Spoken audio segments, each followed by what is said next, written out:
Mais uma mensagem, né? Agora sobre o tema nome sobre todo nome. Diga amém. Vocês creem nisso? Nome sobre todo nome, acima de todo nome. Uma expressão bastante conhecida da maioria dos cristãos, muitas vezes colocada em hinos, mas talvez uma expressão pouco entendida, pouco compreendida e pouco crida, porque se toma geralmente essa expressão grosso modo no sentido geral, né? Lógico, né? O nome de Jesus é acima de todo nome, porque não tem outro nome acima do dele. Logo é isso aí, é o nome acima de todo nome. Nós damos por satisfeitos, às vezes repetimos, às vezes cantamos, mas às vezes nós não compreendemos. E esta manhã, se o Senhor nos permitir, eu quero discorrer um pouco acerca desse tema tão importante, porque é a síntese e a consumação do Evangelho. Esse tema, ele sintetiza, se é que eu posso dizer assim, mas que sobretudo esse tema, ele expõe o Evangelho no seu apogeu, na sua consumação. Ou seja, quando o propósito eterno de Deus se consumar eternamente por meio de Jesus, então esse tema, essa frase, esse nome sobre todo nome, ficará muito evidente, e todo o universo saberá que não há outro nome além do nome de Jesus.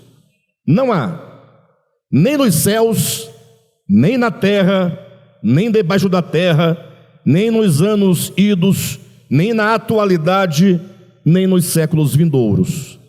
É o nome de Jesus, o nome diante do qual todo joelho se dobrará e toda língua há de confessar esse nome precioso. Será uma época maravilhosa. Eu almejo por esse tempo, mas nós podemos abreviá-lo no sentido de fazer acontecer na nossa vida este nome, enquanto nome maior que nos governa, que o sentido dessas palavras que hoje nós vamos falar aqui possa de fato e efetivamente ganhar os nossos corações, e assim possamos nós exercer uma fé genuína, profunda nessas verdades tão preciosas. Nas últimas mensagens que eu ministrei aqui, nós falamos muito sobre fé. E vamos continuar falando sobre fé ainda um bom tempo. Até porque se você retirar o elemento fé, acabou tudo. Toda a nossa convicção, a nossa vida, nossa esperança, ela repousa na fé, na certeza, na convicção.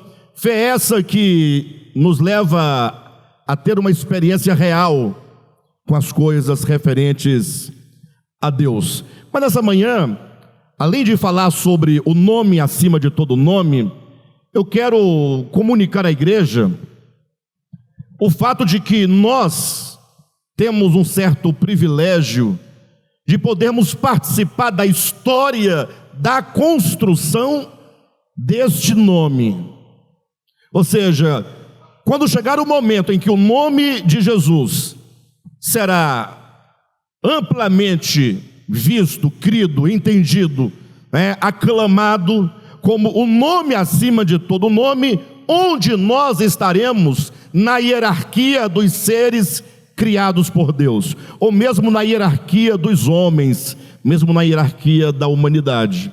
Existe um texto na Escritura, nós vamos explorá-lo hoje, livro de Efésios, capítulo 1, um dos grandes capítulos que elucidam a natureza da igreja. O que é a igreja, quem nós somos, de onde procede. Agora entenda, a igreja não é DEVAP. DEVAP é um ministério. DEVAP é um grupo de santos, de irmãos, que tem uma certa compreensão da Escritura e que se reúne semanalmente para ter comunhão, para cantar, para estarmos juntos, para sermos ministrados, receber algum entendimento, né, acerca do Evangelho. Mas igreja é muito mais do que mero ajuntamento de pessoas que concordam acerca de um determinado ponto ou uma maneira de contemplar o Evangelho. Infelizmente, quando se fala hoje de igreja, logo você pergunta qual igreja, né? De que igreja estamos falando? Igreja católica apostólica romana, igreja ortodoxa, católica ortodoxa, né? Estamos falando de quê? De igrejas reformadas, de igrejas pentecostais, neopentecostais. Ora, tudo isso prejudica o sentido real do significado da igreja enquanto um projeto de Deus.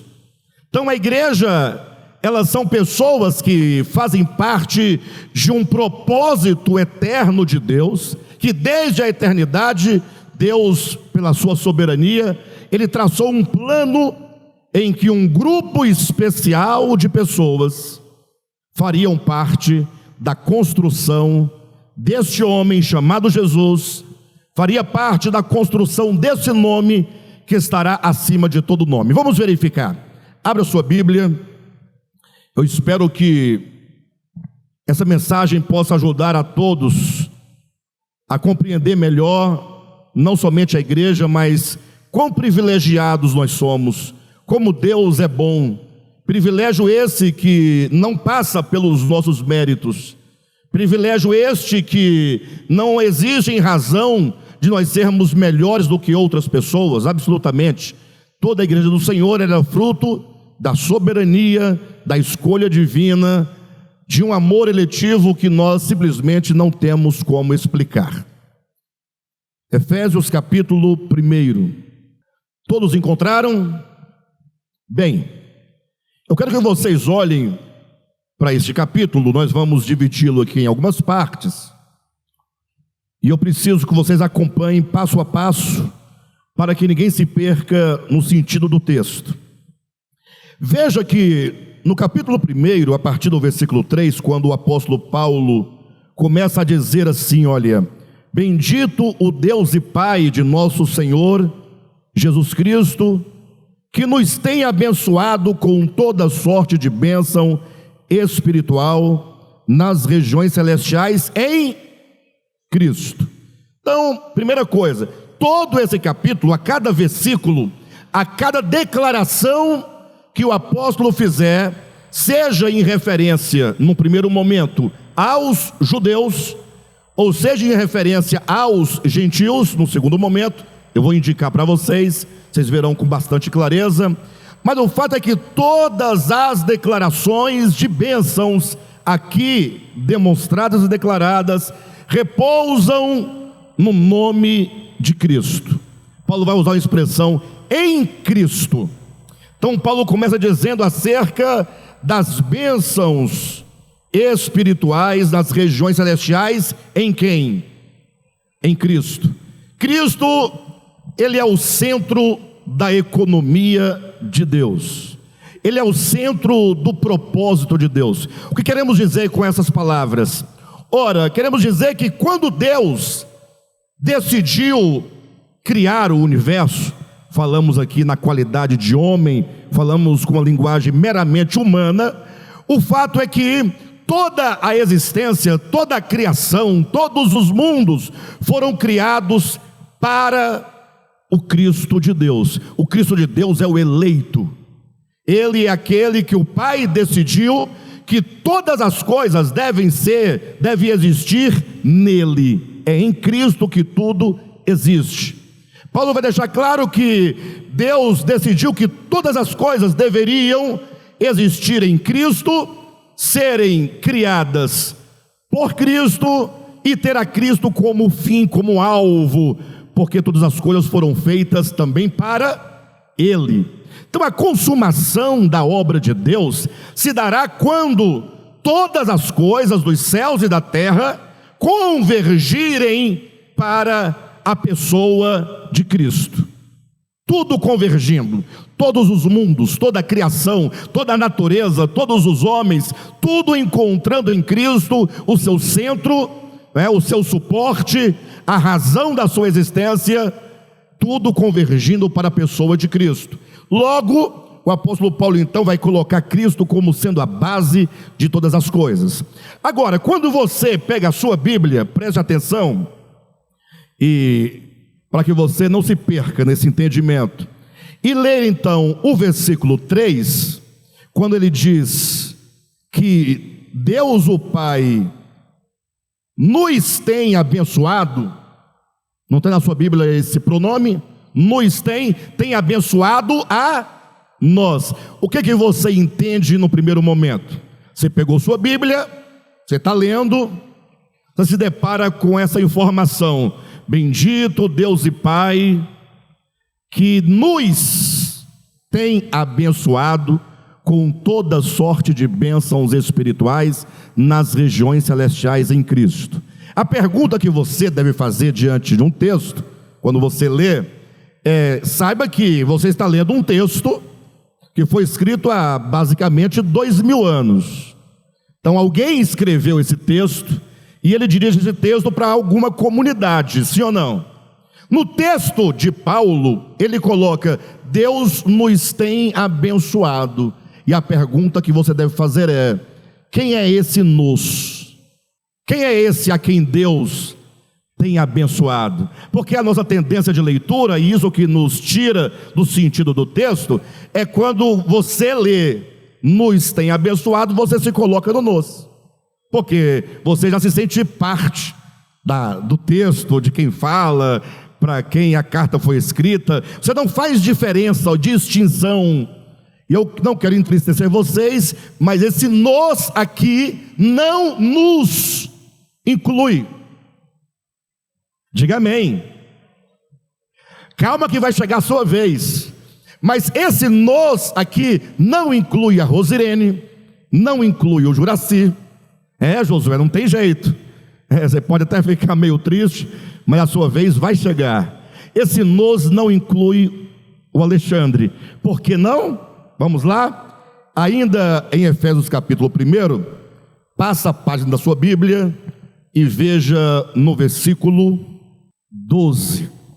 Veja, do versículo 3, que nós lemos, do nos, até o versículo 12, ele vai falar uma série de bênçãos aplicadas a nós no texto, não nós aqui, ok, pessoal? Deus nos tem abençoado. Aí ele vai dizer: ele tem nos escolhido. Ele vai dizer: ele nos predestinou, em quem nós temos a redenção. Então ele vai dizendo de um grupo de pessoas que é referido nesse pronome nos ou nós. Até aqui tudo bem? Versículo 12, ele explica algo.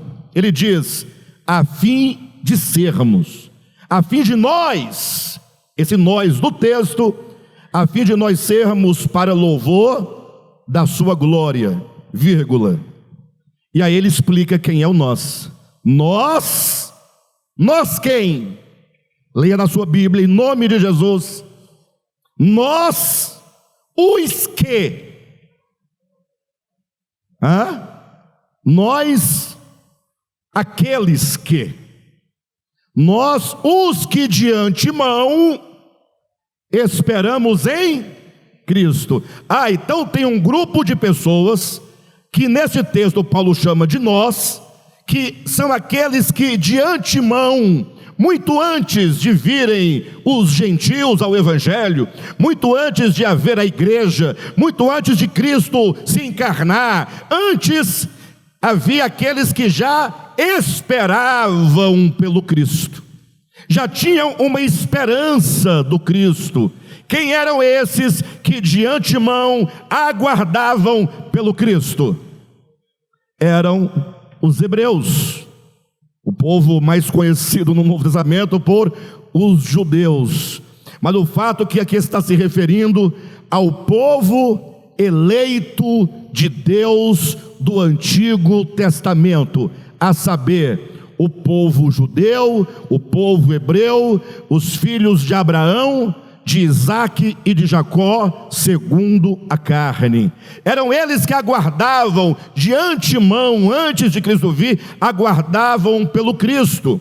Logo Paulo está dizendo, nós judeus estamos aqui gozando de bênçãos espirituais em Cristo, que Deus o Pai nos deu, a saber, nós fomos predestinados, nós fomos eleitos, nós fomos redimidos, e ele vai elencando essa série de bênçãos.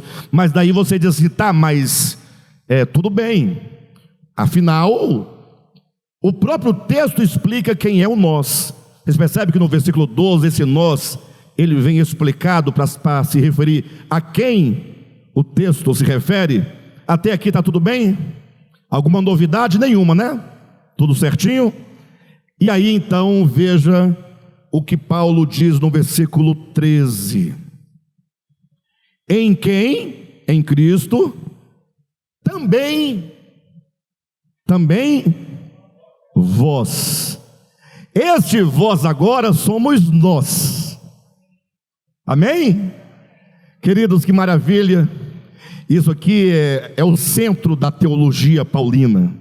Paulo vai estar sempre trabalhando, tanto em Colossenses, quanto em Efésios, quanto em Romanos, quanto em Hebreus, quanto em tantos lugares, ele vai estar trabalhando a ideia de que havia um povo eleito no Antigo Testamento, e existe um povo também eleito no Novo Testamento.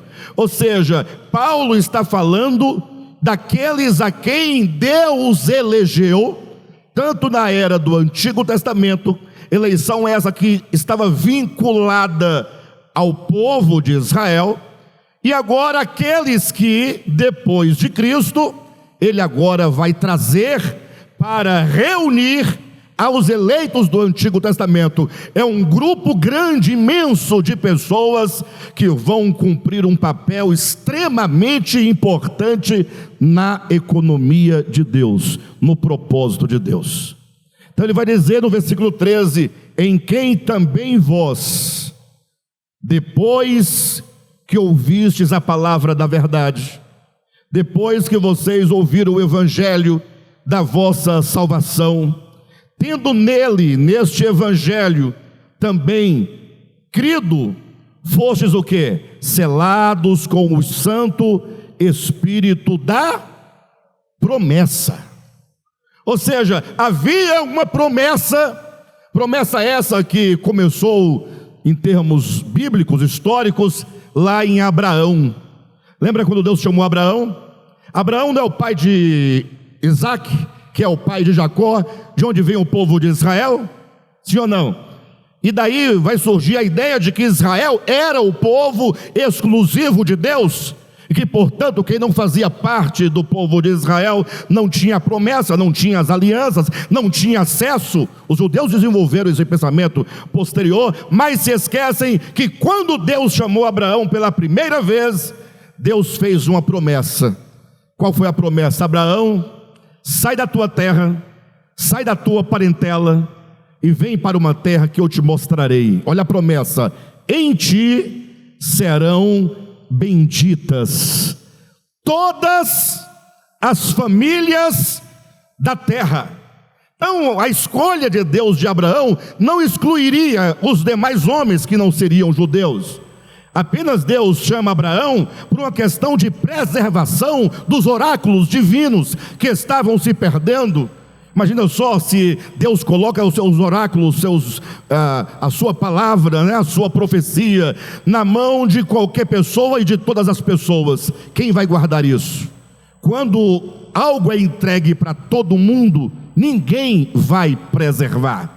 Por isso que é importante falar, não, vamos fazer o seguinte, vamos eleger o Marcinho e entregar nas mãos dele esta responsabilidade, esta incumbência. Como é que ele sairá daqui hoje? Olha, eu fui escolhido, eu fui separado, não para ser o único, não para ser apenas eu, minha família, meus filhos, não, mas para preservar algo que por fim vai alcançar quem? Todas as famílias da terra. Então é dito que nós que fomos chamados, Nós que ouvimos o Evangelho, nós que cremos no Evangelho, fomos selados com esse Espírito Santo da promessa, o qual é o penhor da nossa herança, até ao resgate da sua propriedade, em louvor da sua glória. Bem, essa aqui é a síntese que Paulo faz sobre esse propósito de Deus. Deus tem um povo eleito no Antigo Testamento. Quem são eles? Aqueles que de antemão aguardavam pelo Cristo. O Cristo veio, e agora ele tem um outro grupo, aqueles que ouvem o Evangelho. Você ouviu o Evangelho? Aqueles que creram no Evangelho, você creu no Evangelho. Aqueles que se deram, entregaram-se ao Evangelho, esses são selados, um selo de identificação, um selo de propriedade, sobretudo um selo que te faz participante de um propósito muito específico. Amados, eu tenho para mim, pela minha leitura da Escritura, pelo meu entendimento das Escrituras, por tudo que já li, por tudo que já estudei, eu tenho para mim que no final de toda a história, Deus terá ganho todos os homens para Ele. Eu tenho para mim, no meu entendimento, apoiado obviamente nos ensinamentos dos apóstolos, sobretudo do apóstolo Paulo, que no final de toda a história, quando chegarmos no capítulo 23 de Apocalipse, que é um capítulo que não consta na sua Bíblia, porque é uma história que ainda não foi contada, nós só sabemos como vai terminar essa história, mas o que se segue nós não sabemos. Mas eu imagino que quando chegarmos nessa parte do novo céu e da nova terra, nenhuma criatura de Deus se terá perdido eternamente. Agora ouça o que eu estou dizendo. Eu estou declarando as minhas convicções, o meu entendimento, baseado na Escritura.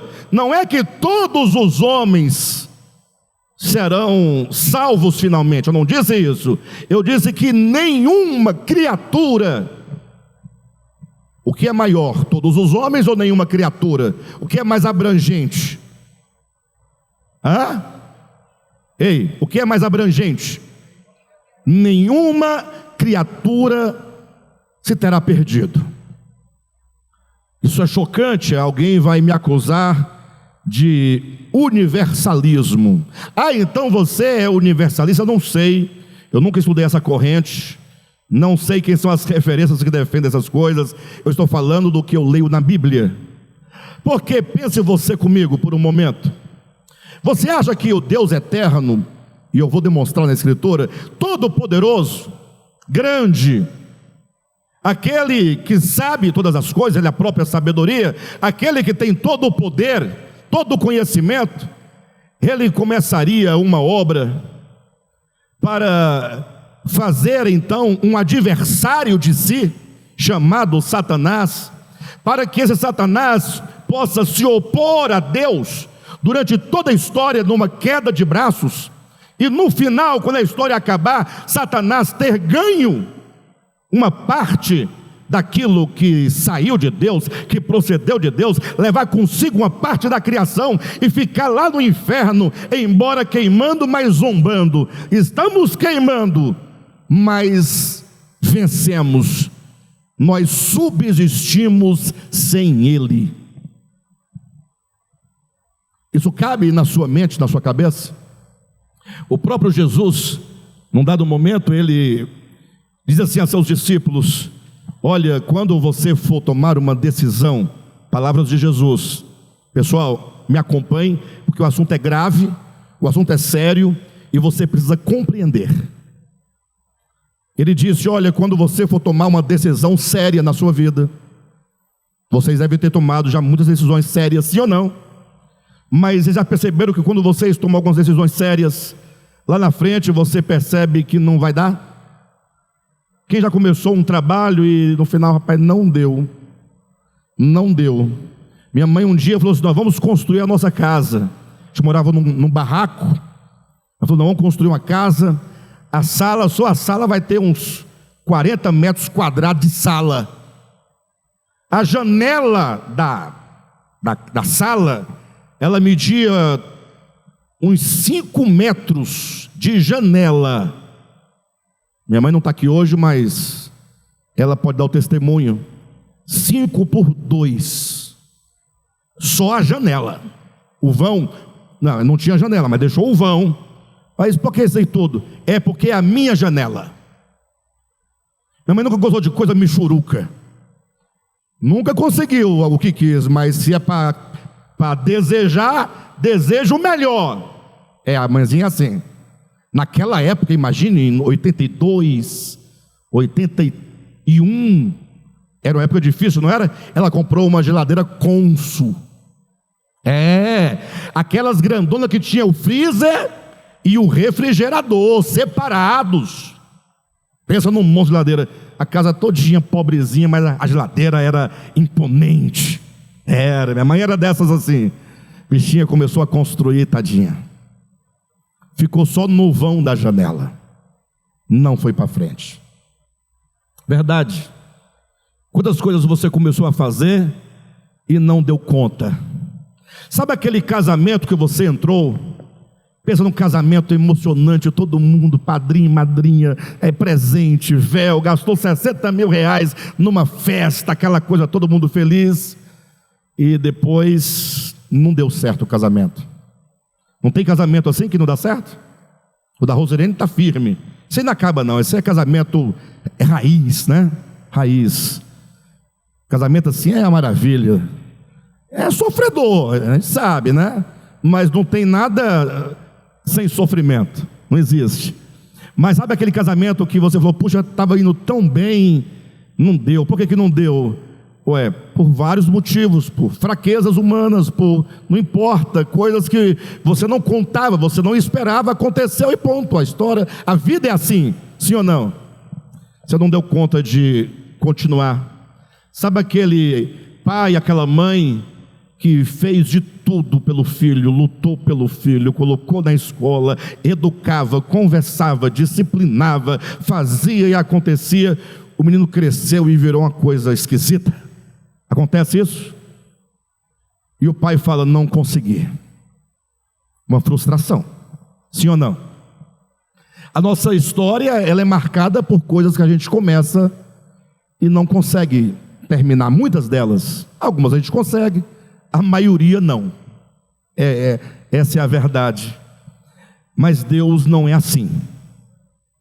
Jesus falou assim, quando vocês forem tomar uma decisão, e a maior decisão que um homem pode tomar e assumir para si é acerca do reino de Deus, tornar-se um discípulo de Jesus. Isso é Jesus dizendo, ele falou assim, vocês prestem bem atenção antes de tomarem qualquer decisão.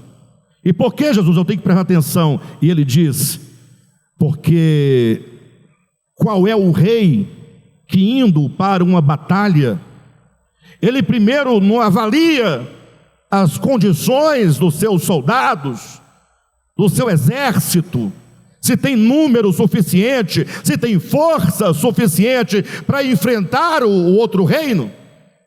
Porque vai que vai para a guerra, no meio do caminho, olha, quando vê aquele mundaréu de gente, de exércitos, ele fala, vixe, agora, nós não damos conta.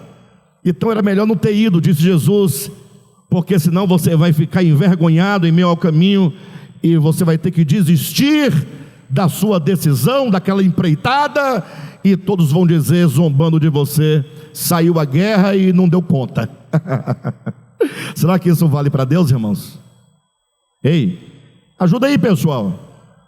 Não vale para Deus esse princípio de que tem que colocar na ponta do lápis para saber se dá conta? Será que Deus dá conta de começar uma obra e terminá-la?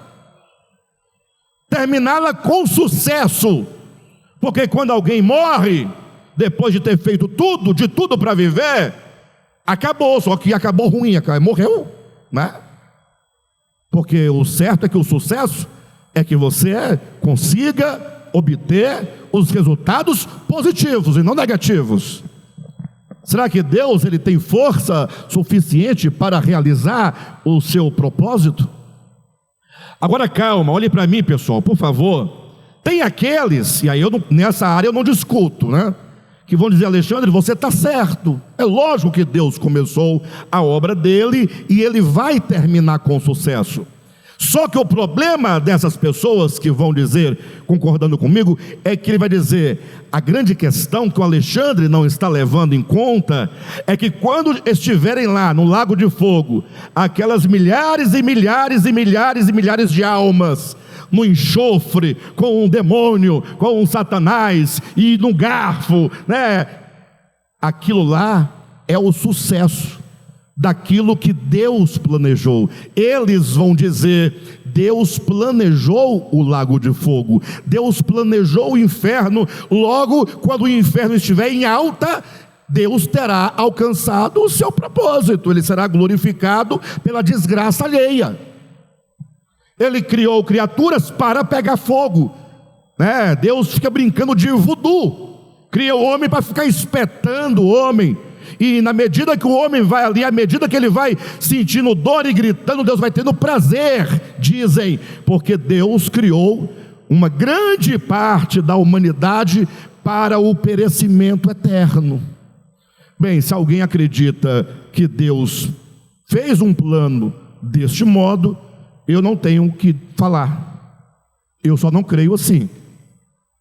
Eu não creio que Deus criou criaturas das mais diversas para depois, no final, falar: olha, eu criei todos vocês e agora eu estou consumando o meu plano, eu estou realizando o meu plano, eu estou plenamente satisfeito com o sucesso do meu trabalho. Vocês vão ficar num tacho de fogo, porque foi para isso que eu os criei.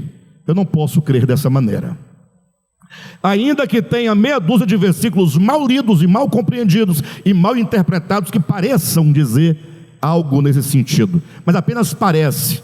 Um cursinho de leitura comigo aqui nas terças-feiras, 3 meses, você já começa a ler um pouquinho melhor, já vai melhorando. Agora, Jesus continua dizendo: ou qual será, porventura, aquele homem, aquela pessoa que, querendo construir uma casa, ou construir um edifício, ou construir uma torre, que primeiramente não se assenta, pega um papel, pega uma caneta, hoje nós pegaríamos uma calculadora e fazer as contas. Será que eu tenho o dinheiro suficiente para começar a casa e terminar? Porque pode ser o caso, diz Jesus, que tendo lançado os alicerces da casa, ou começado a erguer a torre, chega no meio do caminho, descobre que não tem mais dinheiro e não tem como continuar a torre, ou a construção da torre. E aí todo mundo que passar fala: vixe, o Josué começou a construir uma torre, não deu conta, coitado. Também, magrinho, fininho, né? Não tem dinheiro, não tem recurso. Está aí, uma torre mal acabada. E todos venham a zombar dele. Jesus está dizendo o quê? Que nós, mesmo nas nossas limitações, precisamos ser prudentes. Ora, se para o homem é válido esse princípio, presta atenção, e para Deus então, logo eu me firmo em 2 textos bíblicos, minimamente, para concluir este primeiro ponto. Coloca aí, coloca aí Colossenses na tela, capítulo 1, versículo 20, basta ler.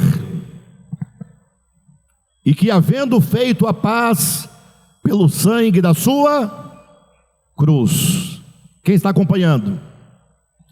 E que, havendo feito a paz pelo sangue da sua cruz, por meio dele, por meio de Jesus, reconciliasse. Olha, isso é o projeto de Deus, isso aí é a planta do projeto de Deus. Ele está declarando: havendo feito a paz pelo sangue da sua cruz, por meio dele, ou por meio de Cristo, fizesse o quê? Eu não vou ler para não o quê? Eu vou deixar vocês falarem, porque aí vocês lendo, vocês são responsáveis pela leitura do texto. Eu não quero intervir nem influenciar, eu só vou até certo ponto, aí eu pergunto e vocês respondem lendo, ok? E que, havendo feito a paz pelo sangue da sua cruz, por meio dele, reconciliar-se consigo mesmo. O que ele haveria de fazer? Ele havia de reconciliar consigo mesmo, sim ou não? Por que Deus haveria de reconciliar? Quando é que se precisa de reconciliação? Andresa, você tem quantos anos de casada com o Gleitinho? 5 anos. Já houve necessidade de reconciliação? Várias vezes. Só 5 anos já deu ruim. Aí ficou ali um dia, 2 dias. Eu imagino que o Gleitinho deve ser o que fica mais triste, mais calado, porque você é mais alegre, mas você começa a chorar, ela chora, aí fica chorando, aquele dia ruim. Casal brigado é aquela coisa ruim, não é? Mas é um casamento que tem fundamento, porque tem Cristo, tem amor, tem entendimento, é um casamento verdadeiro. Aí chega um momento e começa assim, a gente tem que dar um jeito de resolver. Precisa de reconciliação. Aí já começa a puxar assunto, né? Nada a ver, do nada, né? Você viu? Aí vai aquela conversinha. Aí chega num dado momento que sorri um para o outro e parece que passou, mas lá dentro tem uma coisinha. Tem que esperar anoitecer, vão para a cama, e ao dormirem, aí um pega o pé e trisca no pé do outro. Aquela triscadinha, irmãos, ah, maravilha. Daí o final só Deus sabe onde vai parar, não é? Mas depois da catarse, o que acontece? Estão leves, reconciliados. Maravilha, acabou, que lá apagou. Só da outra vez. Por que precisa Deus de reconciliar algo consigo mesmo? Porque a obra que ele criou se evadiu dele. Toda a criação se afastou dele, a começar dos seres inteligentes e por fim até os seres inanimados, porque estavam sob o governo primeiro de Lúcifer, depois do homem. Toda a criação decaiu, toda a criação sofre, toda ela geme. E não tem que ser evangélico para entender o que eu estou dizendo. Você pode chamar um ateu dos melhores, e ele, não crendo em nada do que estamos dizendo, ele não pode negar que a humanidade sofre, que as famílias sofrem, que o homem sofre. Esse sofrimento é um sofrimento crônico, é uma doença, porque os homens se odeiam, os homens se matam, os homens lutam contra si, os homens destroem. Não tem ninguém hoje aqui nos ouvindo que não tenha alguma tristeza, que não tenha algum infortúnio na sua existência, seja em relação a si mesmo, ao seu casamento, a seus filhos, a seus pais, a seus vizinhos, ao seu trabalho. Mas a sociedade, a humanidade como um todo precisa de solução. Estão aí as grandes organizações, né? As Nações Unidas, o que elas querem fazer? Promover o quê? E por quê? É evangélico? É Bíblia? Não, mas eles sabem que precisa ser feito algo para resolver um problema mundial, né? Seja os grandes teóricos da filosofia, ainda mesmo no ateísmo, vão para dentro da universidade ensinar o quê? Ética. Como nós devemos proceder nos nossos relacionamentos para resolvermos o grande problema da humanidade? Falta de ética. O homem se comporta egoisticamente. Então o fato é que Deus, ao criar, é dito na Escritura que tudo era muito bom, tudo era maravilhoso, mas num dado momento tudo se tornou ruim. Entrou o pecado, as criaturas todas se debandaram, e agora Deus precisa trazer de volta para si aqueles que se rebelaram contra ele, aqueles que se tornaram inimigos dele. Por isso é dito que é necessário que Deus faça ele reconciliar-se consigo mesmo. Deus tem que reconciliar a sua criação para consigo mesmo. Agora a pergunta é: que tanto dessa criação há de ser reconciliada por ele? Aí a pergunta que eu faço, como diz, por meio dele reconciliar-se consigo mesmo, o quê? Reconciliar-se consigo mesmo, o quê? Reconciliar-se consigo mesmo, diga lá, pessoal, todas as coisas. E para que não haja dúvida, Paulo continua: quer sobre a terra, todas as coisas da terra, quer sobre os céus, quer sobre a terra, quer nos céus. E a pergunta que não quer calar e que eu não vou responder porque não tem necessidade: e nos céus, plural, tem alguma coisa lá a ser reconciliada?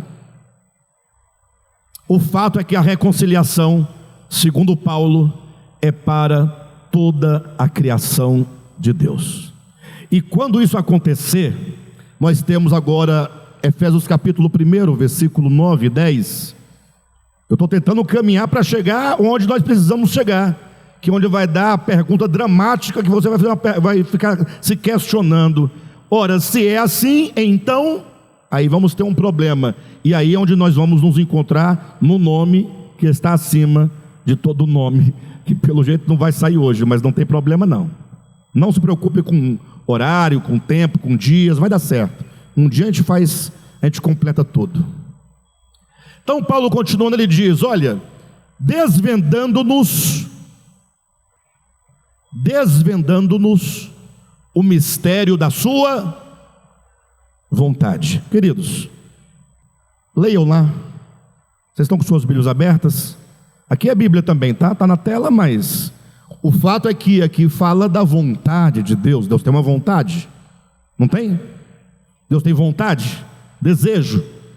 Uma linguagem humana de se falar sobre Deus, mas o fato é que Deus, ele tem um desejo, ele vai realizar o desejo. Essa vontade de Deus consistia num mistério, mas um dia Deus decide fazer o quê? Desvendar esse mistério. Eu vou mostrar para vocês qual é a minha vontade. Eu vou revelar para vocês, desvendando-nos o mistério da sua vontade, segundo o seu beneplácito que propusera em quem? Ou seja, essa vontade de Deus, ela é uma vontade em conformidade com o bom prazer do seu coração. Deus decidiu que o bom prazer do coração dele estaria em quem? Em Cristo. Se nós não entendemos isso, acabou tudo para nós. Irmãos, imagine, Deus decidiu no seu coração que o prazer dele estaria em quem? Em Cristo. Continua. De fazer a vontade de Deus é de fazer convergir para Cristo, para Ele. Sim ou não, pessoal? Qual é a vontade de Deus? Diga aí. Diga a vontade de Deus é de fazer convergir para Ele, convergir nele. Aí você para um pouquinho e pensa: convergir, qual o significado de convergir? Imagine que um dia todas as coisas criadas se afastaram do Criador, está indo numa direção oposta à do Criador. O homem no seu coração, na sua mente, na sua consciência, vai se afastando de Deus, vivendo por si mesmo como estrelas errantes. Aí Deus fala: podem ir, mas saibam que a minha vontade é de que eu farei voltar. Isso vai convergir em Cristo, para Cristo, nele. Vontade essa de fazer convergir nele, quando? Na dispensação da plenitude dos tempos, de fazer convergir nele o quê? O que vai convergir para Cristo? Novamente, todas as coisas hão de convergir. Pode ir para onde você quiser, não tem problema. A força de atração do amor de Deus é muito mais forte do que toda a sua rebeldia, toda a sua dureza, toda a sua incredulidade. Quando Deus criou o homem e deu ao homem o livre-arbítrio, Ele sabia que, a depender do homem, o homem usaria da sua liberdade para se afastar de Deus. Deus não estava enganado quanto a isso. Só que Ele sabia também que, por mais que você usasse a sua liberdade para ir para longe do Criador, a força do seu amor e a força da verdade é infinitamente maior para te trazer de volta a Ele. Por isso que a vontade de Deus, que não pode ser frustrada, é de fazer convergir para Cristo, na dispensação da plenitude do tempo, todas as coisas, tanto as do céu, quanto as da terra. Então tudo vai convergir nele, tudo voltará para ele, tudo será reconciliado com ele. Quando Cristo veio ao mundo e morreu ali na cruz do Calvário, ali era a manifestação do amor de Deus para com a sua criação, ali providenciando um meio na própria consciência humana para realizar essa grande conversão ao Criador. Saibam disso. Logo, segue o próximo versículo: nele digo, no qual fomos também feitos herança. Aí segue o texto que nós inicialmente começamos a ler. Mas neste momento você para, pensa e pergunta assim: bem, vamos partir da ideia de que as coisas sejam de fato assim como o Alexandre está dizendo? Sim?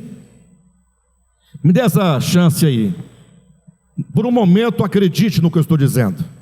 Digamos que seja assim. Se for assim mesmo, qual é a pergunta que surge aqui agora? O Hélio pergunta assim: bem, se no final tudo estará lá, logo eu também estarei, né? Todos estarão, eu também estarei. Tanto os dos céus como da terra estarão. Então por que eu deveria, me dedicar ao Evangelho, negar a mim mesmo? Porque o Evangelho, se tem uma coisa dura, é o Evangelho. O Evangelho é difícil, humanamente impossível. Porque o Evangelho fala: olha, o Evangelho é um convite para você seguir a Cristo no seu caminho de dor e de abrir mão de si, negando a si mesmo, tomando a cruz e seguindo-o. E agora te coloca em comunidade para você amar os irmãos, suportar os irmãos. É verdade que muitos não assumem para si isso, acabam desistindo, mas se todos estarão, é uma obra dele, deixa ele fazer. Por que nós precisamos então levar o peso da cruz, negar a nós mesmos? Por que nós nos entendemos igreja e nos reunimos como igreja e temos que viver se no final estará tudo resolvido? Essa mensagem ela traz um certo risco de gerar nas pessoas um desânimo. Fala: puxa, eu achava que era fazendo o que eu estou fazendo que eu ia ser salvo, e que o Cadmo, do jeito que ele está vivendo, ele ia para o inferno. Aí eu tentei avisar: muda de vida, senão você não vai. Muda de vida, senão você não vai. Aí vem o pastor Alexandre e fala uma coisa dessa, que o Cadmo vai estar lá. Vai. Para falar do Cadmo, né? Porque a gente poderia falar ainda tantos outros nomes que para nós não estariam, né? Mas isso pode gerar desânimo em você, falar assim: puxa, mas então não vale a pena acordar tão cedo para ir para aquela igreja para ouvir dizer que... E é nesse ponto onde a coisa começa a ganhar um sentido. Aqui nesse ponto é que a igreja vai surgir como um elemento especial dentro do plano divino. Veja que depois que o apóstolo Paulo, na sua Bíblia, capítulo 1 de Efésios, depois que Paulo falou sobre os judeus eleitos, aqueles que de antemão aguardavam em Cristo, e falar depois dos gentios que creram no Evangelho, ele fala de dois grupos: aqueles que de antemão aguardavam em Cristo, e aqueles que, não sendo judeus, antes eram gentios, mas que, tendo ouvido o Evangelho, tendo crido no Evangelho, eles foram selados com o Espírito Santo, e agora eles se tornam parte de um grupo de pessoas seletas. Ou seja, é verdade que no final tudo vai convergir? Tudo será reconciliado? Sim, mas Deus decidiu que no meio de tantas coisas dos céus e da terra, Ele teria um grupo de seres que Ele escolheu, que Ele decidiu separar para cumprir uma missão, uma função especial. Por isso que ele vai dizer no versículo 15, que é a continuação do texto que nós estamos lendo: por isso o quê? Ora, porque Deus escolheu judeus, e Deus também escolheu gentios, esses grupos, esses dois grupos de eleitos, de separados. Por esse motivo, por isso também eu, Paulo, tendo ouvido a fé que há entre vós no Senhor, não cesso de dar graças por vós, fazendo menção de vocês nas minhas orações, para que o Deus de nosso Senhor Jesus Cristo, o Pai da glória, vos conceda. Para que o Deus de nosso Senhor Jesus Cristo, o Pai da glória, vos conceda. Então Paulo diz: olha, vocês, igreja, precisam ter os olhos do coração abertos para compreender algumas coisas que são importantes. Ele diz: vos conceda espírito de sabedoria e espírito de revelação no pleno conhecimento dele. Quantos de vocês estão vendo aqui essa pessoa que está agora ao meu lado esquerdo? Quem está vendo? Ninguém está vendo? Não tem ninguém aqui? Não tem ninguém aqui do meu lado? Tem? Quem é que está aqui do meu lado? A irmã Júlia? Não, a irmã Júlia está em casa. Vocês não estão vendo ninguém aqui? Vocês acreditam que tem alguém aqui? Se vocês disserem que acreditam, vocês estão querendo me agradar. Sim ou não? Ou talvez eu possa usar de um argumento e usar a Bíblia e usar coisas metafísicas e espirituais e convencer vocês de que há alguém aqui. E quando eu perguntar, vocês estão vendo? Todo mundo, amém, aleluia, ele está aí. Mas você sabe que não tem. Lá no fundo você não acredita, não, para. É igual nas igrejas, em algumas igrejas, né? Estou vendo um anjo, olha ele entrando, vai entrando. Sempre tem um que olha assim. Engraçado que só quem vê é uma ou duas pessoas. Por que Deus não se mostra para todo mundo? Por que tem que ser escondido? Poxa, o anjo nunca vem. Quando vem, ninguém vê. Não é estranho, não? Fala a verdade. É estranho. Aí desceu lá o fulano de tal, entrou no outro, e ninguém pode. Se o Espírito Santo desceu aí, está aí dentro, ou desceu o fulano, desceu o Beltrano, olha que coisa boa. Você está aí? Tô, vem cá. Bora bater papo. Bora conversar coisas importantes, coisas grandes. Ah, não quer conversar da linguagem dele, o que ele diz que é. Não, bora conversar, ué. Você está aí? Vem cá. Ele não vai saber conversar. Aí eu fico desconfiado, não tem ninguém aí dentro, coisa é mentira, conversa. Ah, pastor, tem, porque eu acredito. Exatamente, você está convencido disso. Mas, se você parar para pensar e olhar, agora eu falo assim, Senhor, tem tantas coisas espirituais que nós falamos, e as pessoas são convencidas disso, e elas dizem que creem, elas dizem que acreditam. Irmãos, tem pessoas crentes que só não abandonam porque não tem como fazer, porque ela não sabe viver outra vida senão vida de crente. O que é vida de crente? É de acreditar, de ir para a igreja. Ele não, se ele largar isso, ele morre, ele não sabe o que fazer, ele não sabe nem pecar. Aí ele fica naquela vida toda, por quê? Não, porque minha vida é igual um peixe, eu tenho que ficar aqui dentro, não sei viver fora daqui. Já tem outros que ficam aqui obrigado, com medo do inferno, mas às vezes quando escapa para uns lugares aí meio cabuloso, estranhos. Mas quando nós falamos do Evangelho, vocês acreditam mesmo nisso? Ah, Jesus, o Espírito Santo, vocês acreditam mesmo? Porque lá havia um povo que foi eleito, aqui tem um povo que nós somos os eleitos. Não é bonita essa conversa? Mas você acredita mesmo nisso? Sabe por que nós ficamos acreditando, sabendo, ou acreditando, desconfiando de que é tudo conversa? Sabe por que nós nos tornamos, ou somos tão fracos, tão impotentes? Você sabe qual é a diferença da igreja de hoje para a igreja do primeiro século?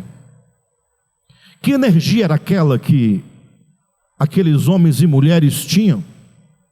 Acordar de manhã sabendo que eles iriam morrer, seriam presos, seriam torturados, seriam lançados em arenas. Imagina só,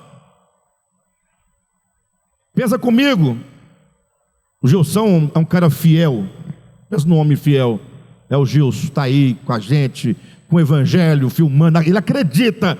Agora você fala assim, Gilson, olha, por causa dessa sua fé aí, você vai ser lançado para ser comido pelas ariranhas, lá do zoológico, aquelas bichas. Nós ficamos rindo porque isso não vai acontecer. Mas se for de acontecer, o juiz vai pensar, poxa, mas como assim? Então, tem que repensar essa história aí. A Rosirene gosta de viver, não gosta, Rosirene? Agora, em nome disso que você diz que acredita, e se te prenderem amanhã por causa desse tal do Evangelho? Te arrancar dos teus filhos, do teu marido, dos teus pais, da tua família, porque a Rosirene gosta muito da família dela. Eles são assim, vai te arrancar, você vai agora para a prisão, vai apanhar de chicote, vai ficar na base de pão e água, sem receber nenhum tipo de visita, de nada, e depois nós vamos te jogar lá no covil das ariranhas, e elas vão te devorar em segundos, por causa do Evangelho. Será que vale a pena isso?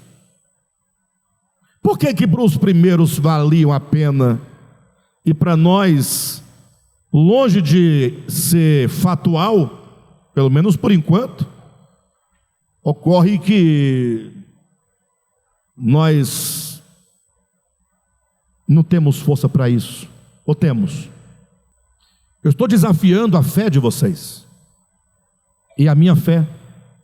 Eu estou tentando fazer com que você pense e reflita, será que você tem fé mesmo? Alexandre, que pessoa está do seu lado? Não, aqui não tinha ninguém, pelo menos teoricamente falando, não tinha ninguém.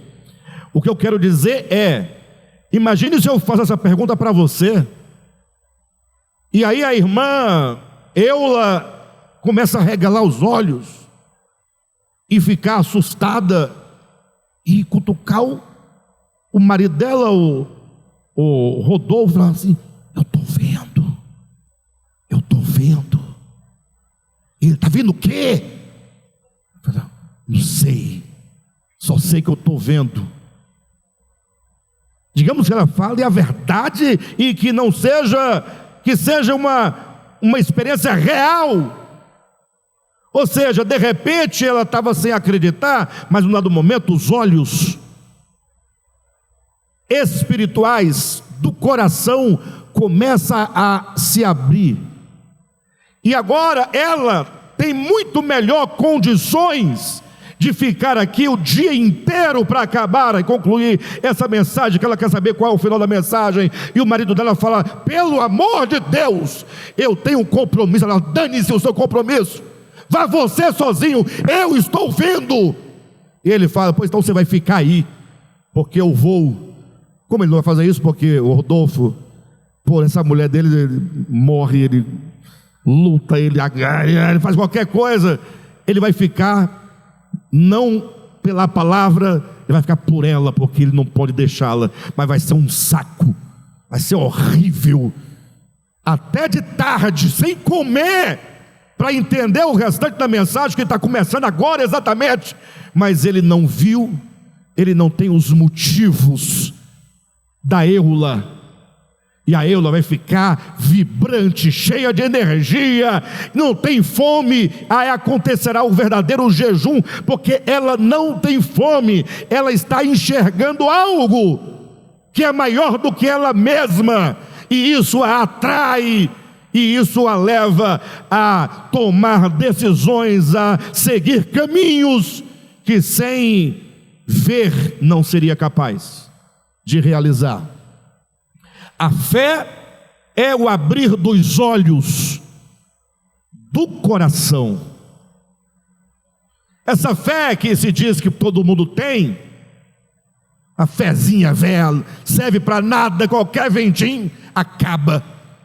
Jesus falou que uma fé do tamanho, ou como um grão de mostarda, para não entrar aí, né? Já removeria montanhas. Então a nossa é o que é então, o que está acontecendo? Não é? Não está faltando essa energia espiritual, não? Tá ou não está? A gente poderia forjar essa energia espiritual. Como? Vamos inventar um batismo com o Espírito Santo, levar o povo ao êxtase, o povo vai ficar ali no êxtase, quando passar, volta tudo normal. Aí tem que ir novamente para o culto, onde fazer uma nova sessão, para uma nova euforia psíquica, para pessoas achar que agora vai, depois não vai. Paulo diz: por isso é que eu oro a Deus. Sabe para quê? Para que o Pai da glória vos conceda, e essa é a nossa oração: Senhor, conceda-nos o quê?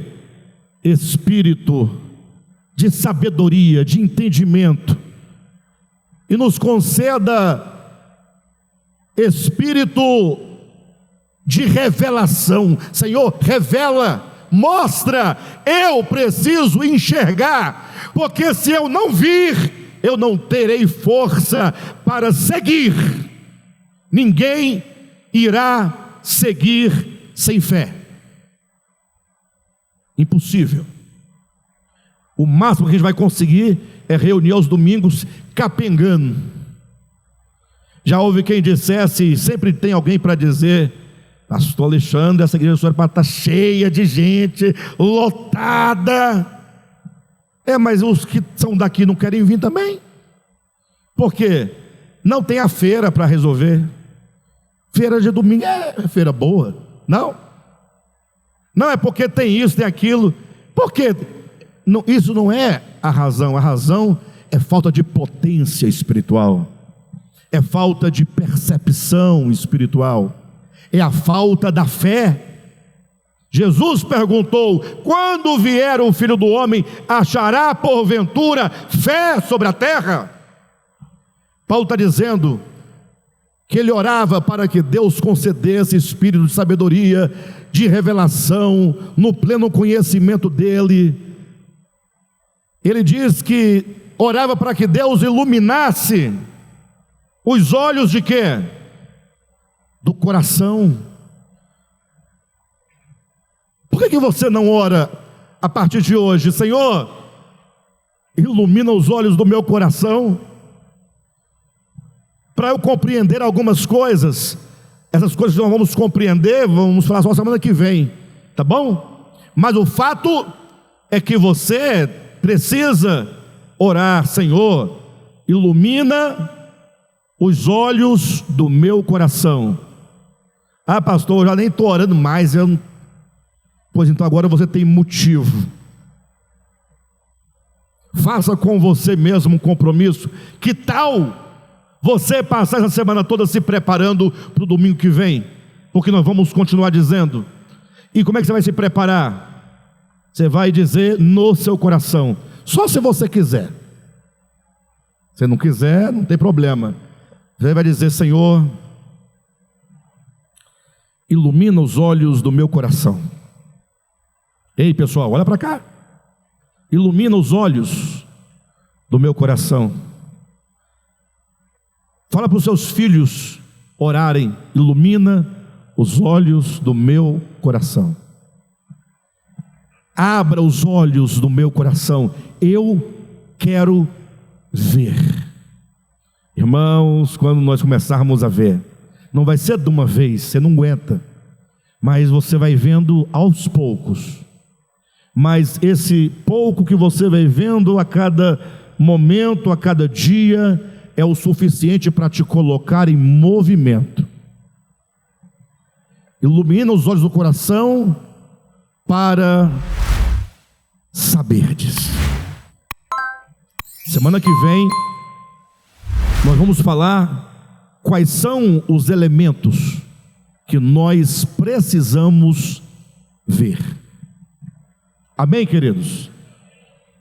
Quem é que vai passar a semana inteira, quando lembrar: Senhor, ilumina? Vai? Se comprometa com Deus, consigo mesma. Comigo não. Senhor, aí quando você estiver almoçando, aí você vai lembrar de hoje, de agora. Aí você fala: Senhor, ilumina os olhos, eu quero ver, eu quero saber, eu quero ter a convicção. Aí você vai para a academia, você está lá, né, Rosilene? Que eu te vejo direto. Te vejo, o Facebook mostra tudo. E na garra, hein? Rapaz, eu vi essa semana, estava. Aí você, quando tiver daquela força lá, você fala: Senhor, ilumina, Senhor. Tá bom, Rosilene? Ilumina, Senhor. Maleda, você vai orar: ilumina, Senhor. Você vai estar cozinhando, ilumina. Está dirigindo o seu carro, ilumina os olhos do meu coração, Senhor. Nós vamos buscar essa luz. Nós não vamos mais admitir uma igreja sem a energia da fé. Não, estamos falando da fé já tem um bom tempo. Agora precisamos apresentar qual é o objeto da fé. Em que de fato ter fé e o que de fato eu preciso enxergar, para que isso entre no meu coração e seja mais forte do que a minha preguiça, do que o meu desânimo, do que os meus problemas. E se isso nos contagiar, nos inundar, que maravilha será.